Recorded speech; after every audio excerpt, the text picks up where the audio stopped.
Hello today. Let's get shoes changed out. Boots to the side. Studio slippers on. Paint sweater on. Little shake for you there. All right. Today, working on this guy. I believe I showed you that last time. And see how it doesn't look that different? Especially from all the way over there where you are. I'm going to bring you closer so I can show you what I'm working on. We can talk a little bit about patience, which is a favorite topic of mine because it has been a very difficult skill for me to learn. All right, come closer. Here we go. Here's a closer look for you. You can get up on this and see all of the messes and imperfections. So this is luckily, dry.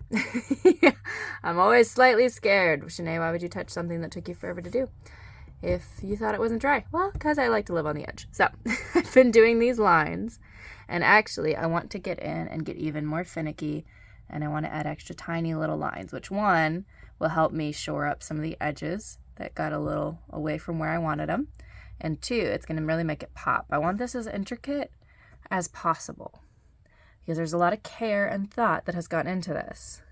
So I did those and this, and now I have to do this. And this is where I'm talking about patience, because I really wanted to have finished this, but the other day I just didn't have time. I did not have time to actually finish it. Let's talk about that. Okay, so what I'm going to be working on today is finishing these right here, as well as going back in and adding extra highlights to the rest of these. Unless I'm super over it, and then I might just get started on these guys on the side. But point being, don't rush, and patience. And this is just what was on my heart today that I wanted to share and talk about, because that goes into so many aspects. And what happened when I was painting the other day is I was getting to hang out with my partner, which was a special treat whenever we get to go hang out with each other while we do our thing, because most of the time we're running around doing life. And usually when one person gets to be working and in their zone, the other person is normally, manning the fort and keeping everything taken care of in other aspects. So it's always a treat, but either way, I got to hang out. And then there was just family stuff that was starting to come up, and it was getting close to that time. And I was like, I could really push this to the very edge, or I could just stop and not rush, because I needed to fix something here, one, and I could just already tell. I was like, stop it. Stop trying to rush this. You will get back to it, and you will do it with a calm, clear mind. And that's how it should be approached, because what I'm doing this with, by the way, here are my tools. They look a little frayed right now, but when they have paint on them, they're not so bad. This is a size 0 and a size 3/0, which is actually smaller than the 0, believe it or not. And I'm just doing these lines manually by hand, and it just takes practice. It's a skill that takes practice. I discovered liner brushes, and yes, I say discovered. I started painting, teaching myself, and did not discover liner brushes until I think it was a year and a half ago now or so, and my mind was blown. I was like, this is how the people do this. Wow, how did I really truly not find these sooner, was the question. Point being, with those, the tips that I've learned so far is paint consistency is important, practice, and patience. And part of patience for me is learning how to balance life and figure out all right, I have to laugh because I just noticed something that my partner hid in my studio for me. I love you, babe. Thank you for that smile during this. Part of that for me is remembering, and I think for a lot of artists, which is why I wanted to share it and it was on my mind this morning, is don't forget to take time for life. Painting in general is a practice of patience. I know there's a lot of other skills that fall into that category, but I will say it very much is so. And I think sometimes it's hard to remember that it takes longer than you want, because depending on where you're at in your journey and your surrounding people that are around you, what have you, I would say in general, there is a very common opinion. It's like, oh, painting's fun and it's a hobby, and, oh, that's just so fun. You get to sit at your easel, and it's like, I don't think any artist would do it if I saw another one. Babe. Sorry. I don't think we would do it if it wasn't fun. You know, you start off doing art because you want to, because it's really fun.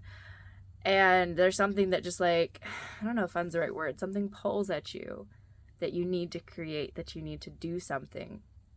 And in particular, especially in this fast-paced society and on social medias, we see and we're like, it needs to go fast and quick, and you got to pump it out and do it. And what it has taken me time to realize and come to is that no, you have to have some patience with it, especially if you're depending on the quality of work, the level of work that you might be trying to achieve. You get faster at these things, but you start off slow. And if you don't have the time to give yourself, to allow yourself to start off slow, to build the skill and technique that will inherently become faster, you're going to have a hard time. And so part of that is giving time to life. Don't forget that it's so fun. And I've been there as somebody who has struggled with, and still is, quite frankly, mental health, physical health. Especially within the arts, I think that can get romanticized. That you have to be on a certain level, and oh, that's what makes a great artist. And no, the tragedies, you know, everybody always likes to, we love Van Gogh for part of the tragedy of it. But, you know, the real tragedy is that he wasn't able to connect and get his art out to more people. And he may have done more even without it, had it not been holding him back. So you have to be careful of falling into the hole of just staying at your easel. And I've seen this in person with other artists that have made me want to be like, get out of your studio, go, you need to go put your face in the sunshine for a little bit. And I think some of the best artists I've known are people that have found that balance, that have remembered that as much time as you want to give the easel, and especially when maybe you're really going hard, there might be some long days in stores. And I like the long days a lot, but they have to be balanced with days then that are spent in the garden, that are spent with my family. This morning, what I've already done today is I've already got my sourdough all mixed up on the counter. Yes, I do sourdough. I know it's the trendy thing, but also it's just really good. And once you start it, it's really hard to go back to store-bought bread. So I've got my sourdough getting ready on the counter to be baked tonight. Excited about that. I made a batch of scones, because if you haven't tried yet and you like baking, scones are easier to bake than you think, and they're delicious, and they go together actually really fast. Love them. And had my cup of coffee, got some tea, and now I feel ready and energized to sit at this easel and dive right inside of this painting, getting this close to it, and making these little thin lines over and over and over and over again. And it's not necessarily fun. It is meditative. And it is skill building, and it holds enough of my attention. That's why they invented podcasts. You gotta have something. Even the old masters usually had music or something to entertain them while they did the thing, because you don't want to overthink your painting, especially once the puzzle is solved. I'm like, I just know I have to put on lines. There's nothing I have to think about with it. I just have to do the thing.